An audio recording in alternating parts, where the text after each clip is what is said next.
queridas irmãs. É um privilégio estar aqui nesta manhã para falar-lhes da palavra de Deus. Aliás, nós estamos há mais de um ano, né? Nós já vamos chegar para 2 anos distantes e isso nos faz uma falta muito grande.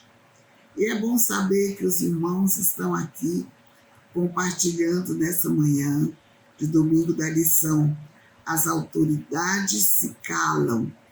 É uma série de lições sobre Jesus que nós estamos tendo, sobre os ensinos de Jesus, como ele tem mostrado na revista Compromisso.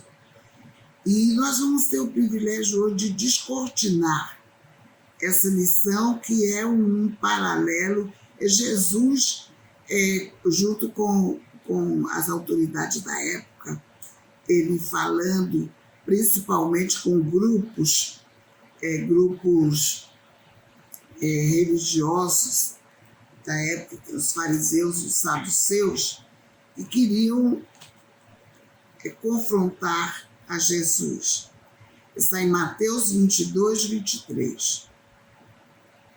Em diante, e o texto principal, o texto áureo da lição é Mateus 22, 32.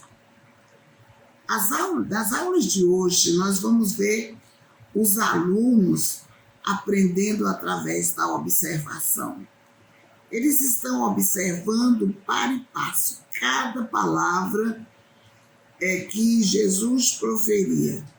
E as questões que eram levantadas pelos opositores com o afã de derrubá-lo. Mas Jesus, com toda maestria, vinha respondendo a cada uma. Lá em Mateus 22, de 1 a 14, a primeira parte do estudo é o convite às bodas. Quem faz parte da mesa? Jesus, ele aproveita um costume da época, era costume entre eles fazer uma festa. Então, ele faz um paralelo entre a boda e a parábola dos lavadores maus. E lá no decorrer da lição, ele começa usando como uma figura central, não o agricultor, mas um rei. Então, é o próprio rei que está ali. Esse rei é Deus. Deus está convidando homens e mulheres para fazerem parte do seu banquete, da sua festa. O convite é para o casamento do seu filho. E, neste caso, o seu filho é Jesus. E a noiva é a igreja. Os primeiros convidados foram os judeus, pois Jesus fazia parte da linhagem deles. Mas eles não aceitaram o convite. Eles negligenciaram e acharam mais importante tomarem conta dos seus afazeres e deixar as coisas do reino. Não quiseram aceitar o convite. Então, o anfitrião da festa manda os seus empregados: convidem pelas ruas homens e mulheres, tragam todos pelos caminhos, todos que quiserem entrar para a festa. A sala agora está aberta. O salão ficou cheio de gente. O salão está repleto com os convidados que aceitaram o convite e estão ali na festa. Quando o dono da festa chega à porta, ele vai entrando, ele olha e logo vislumbra entre os convidados um que não estava vestido adequadamente. Imagina você que vai para uma festa de casamento e você vai de bermuda, de um tênis escadaçado e uma camisa toda malamanhada. Era assim que estavam. Ele foi olhado, ele todo mal vestido na festa. Como ele não estava adequadamente vestido, para a festa, o convite de Jesus, ele vai, a convite do Jesus não, a convite do dono da festa, ele vai ser retirado do salão. Ele vai ficar fora, porque ele não está adequadamente vestido. Quando Jesus convida para a salvação, é sempre assim, é uma alegria. E você aceita, e você vai. A figura da pessoa que não estava adequadamente vestida lá na festa mostra que aceitar Cristo como Salvador é trocar suas vestimentas, é usar uma vestimenta adequada para o seguidor de Jesus, no sentido de bondade, no sentido de pureza, no sentido de vida espiritual. Tudo isso ele deve olhar. A porta da festa está aberta, mas nela vão entrar aqueles que estão preparados para o banquete, aqueles que estão com a vestimenta adequada, aqueles que estão trazendo a sua vida própria para o serviço, para o momento lá, para a festa. Aqui as roupas representam exatamente isso que nós acabamos de ver, né? Mostrando que não é de qualquer jeito que você chega e vai seguindo a Jesus. Você vem às vezes como você está. Você vem de qualquer jeito. Mas quando você chega aqui, você muda as suas vestimentas. Nessa aula, Jesus, ele está conversando com líderes religiosos e fazendo-os entender essa mensagem que, com certeza, eles conheciam, mas não cumpriam. E ali eles ficaram. Houve aquele impasse. Quer dizer que eu sou convidado, mas não entro se não estou de acordo com tudo que está lá e tal. E passa essa parte. A segunda aula é sobre o pagamento de impostos. Eles queriam, lembra que nós falamos que eles queriam pegar Jesus. Eles que estavam fazendo tipo pegadinhas para ver se ele ficava para o lado deles ou se ele iria rebatê-los de imediato.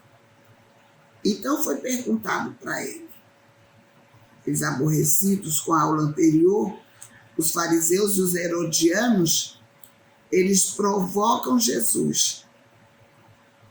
Com mais uma, ele pergunta o pagamento de impostos. A quem nós devemos imposto? Ora, os dois grupos estavam na expectativa da resposta de Jesus.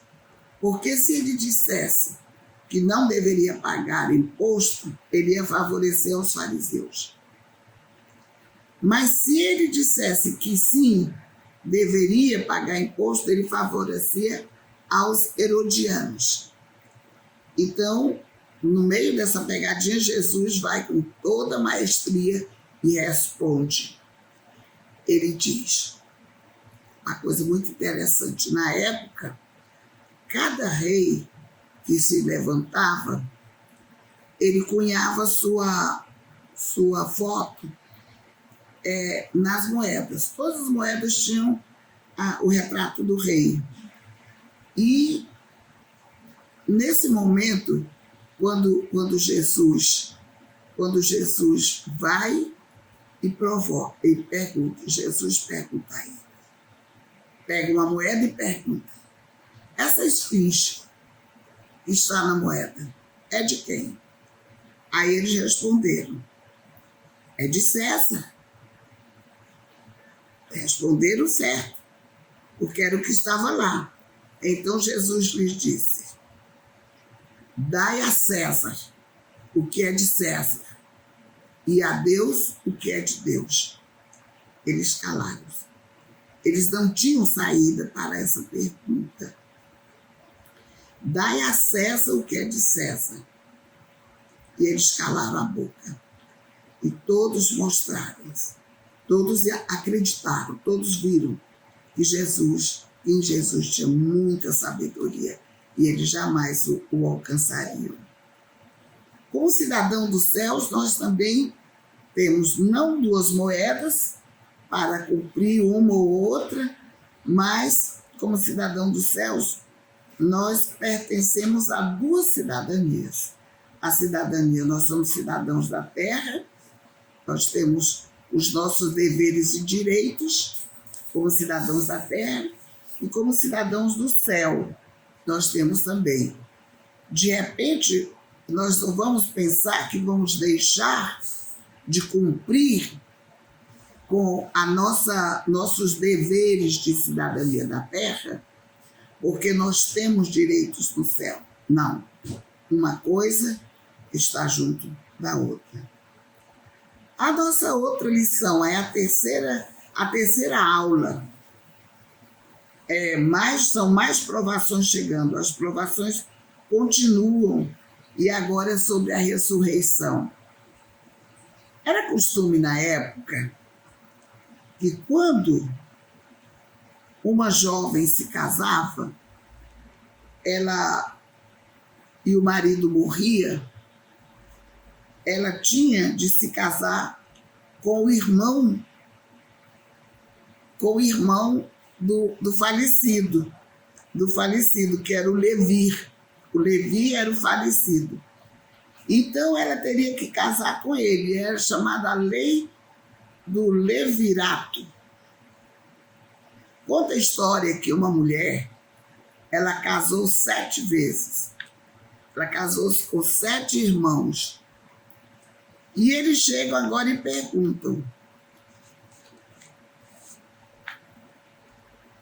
na ressurreição, com qual deles ela vai ficar?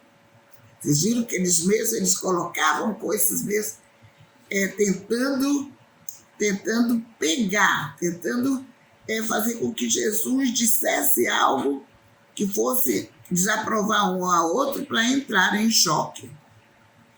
O problema é que os saduceus, eles sustentavam que não havia como provar a doutrina da ressurreição, os saduceus, e os fariseus, eles defendiam a ressurreição do corpo nessa vida e ficavam os dois, ombro a ombro, em luta. No versículo 29, Jesus os acusa de não conhecerem as Escrituras. Se vocês erram porque vocês não conhecem as Escrituras, nem o poder de Deus.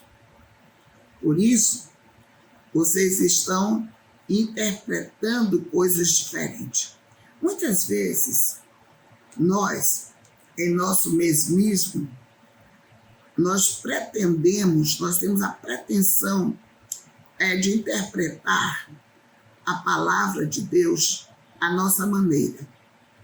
Mas se nós não conhecermos as Escrituras e nem a palavra de Deus, o poder de Deus, o que vai acontecer conosco?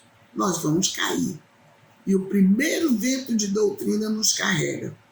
Por isso é que nós vemos um grupo tão grande de ex-igrejados, de pessoas que já foram e que hoje não são mais. Não conhecem a Escritura, não conhecem o poder de Deus. Vem um diz uma coisa, vem o outro diz uma coisa. Eles vão para lá e vêm para cá e ficam como uma folha soprada pelo vento. Os fariseus gostaram da resposta. Jesus respondeu: sim, mais à frente. Ele não conhecia a Escritura nem o poder de Deus. Não. Então, ainda que Deus é Deus, ele é Deus, ele disse que ele declarou: eu sou Deus de vivos e não de mortos. Ele estava fazendo uma referência a Êxodo 3, verso 6, em que Deus diz a Moisés, eu sou. Ele falou, eu sou, e não eu era. Um fariseu gostou muito dessa resposta e tal, e passa para lá. Jesus vai dar uma resposta completa. Quando ele pergunta, o fariseu, ele chegou a perguntar sobre o maior mandamento. Qual é o maior mandamento? Pergunta para Jesus. E Jesus, com toda a competência, novamente vai responder: amar a Deus de todo o seu coração e de toda a sua alma e de todo o seu entendimento. Esse é o maior de todos os mandamentos. E o segundo semelhante desse é amar ao próximo como a ti mesmo. Um amor que domina nossas emoções. Um amor que dirige os nossos pensamentos. É um amor que vai motivado na prática, numa prática saudável. Porque se você, muitas pessoas discutem, e hoje mesmo olhando essa lição um pouco antes com outras pessoas, falávamos sobre isso, em que se afirmavam serem dois. O primeiro mandamento é amar a Deus sobre todas as coisas, o segundo, semelhante é amar a Deus, mas ele coloca como 3. Amar ao próximo como a ti mesmo. Amar ao próximo como a ti mesmo. Então coloca 3 mandamentos. Deus, o próximo e a si mesmo. Porque aquele que não ama a si próprio, ele não tem condições de amar a Deus nem ao próximo. Ele precisa amar a si mesmo. A nossa lição traz uns números sobre as leis dadas nos mandamentos e ligados muito a conta. Depois vocês parem um pouco e deem a lição e façam uma leitura comparativa com a Bíblia, tradução Shed. Vocês vão entender muito bem essa parte. Muito bem. Agora é Jesus que vai provocar uma pergunta. Ele vai dizer se era... Jesus vai provocá-los dizendo. E eles respondem o que pensaram. O que vocês pensam de Jesus? O que vocês pensam de Cristo? Aí vem uma crise teológica. Se era filho de Davi, como Davi o chamava de Senhor?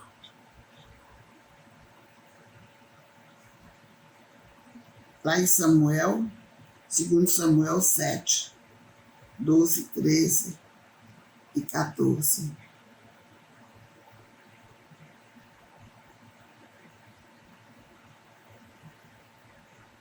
Segundo Samuel, em Salmo 78, verso 68 e Miqueias.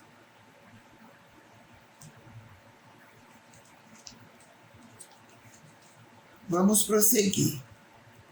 Nós vamos agora para a 4ª aula. A 4ª aula era a verdadeira religião. Está em Mateus 23. Essa é a última mensagem pública de Jesus. A última vez que ele vai falando a eles, aos líderes da época. Ele mostra a hipocrisia deles e como eles agiam, mostrando uma mensagem que não praticavam, uma mensagem que eles ensinavam, mas não praticavam. Nós vamos caminhando para o final já da lição. Os líderes impunham pesadas regras que tiravam a alegria das pessoas. Enquanto eles exigiam dos liderados uma série de coisas a fazerem, eles não faziam nada do que ensinavam. Eles eram líderes atrás de fama, eram líderes atrás de ostentação. Jesus enfatizou que mais importante é ser humilde e ter um coração de servo do que ser como eles estavam sendo. A partir do verso 13, há o uso da expressão ai de vós. Nós lemos a nossa lição dirigido aos líderes, assim. Ai de vós. Esse ai não é uma maldição que ele está dando para eles, é uma denúncia, é um lamento para acompanhá-los. Ai de vós, é um acompanhamento, era uma denúncia. Antes de muitas pessoas nós ouvimos ensinar que esse ai de vós, escribas e fariseus, ai de vós, está se referindo a uma maldição que era jogada para cima deles. Não. Era só uma tomada de posição. Era uma chamada de atenção, era uma denúncia que eles faziam. Condena a hipocrisia dos líderes, ele acusa os líderes de explorar as viúvas e os órfãos. Eles viajam pelo mundo para falar de Cristo e muitas vezes eles só estão querendo ostentar sabedoria e poder, né? Eles advertiam como promessas feitas a Deus, pois não adianta sinais externos. Ele chama a atenção para aquele que dá o dízimo de tudo, que pratica a justiça, dá compaixão, que não tinha compromisso nenhum com a fé cristã. Ele adverte sobre estarem procurando atitudes exteriores.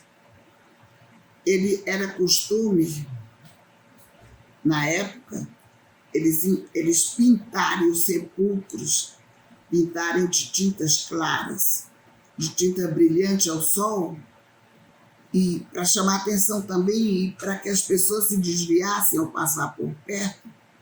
E do que adiantava isso?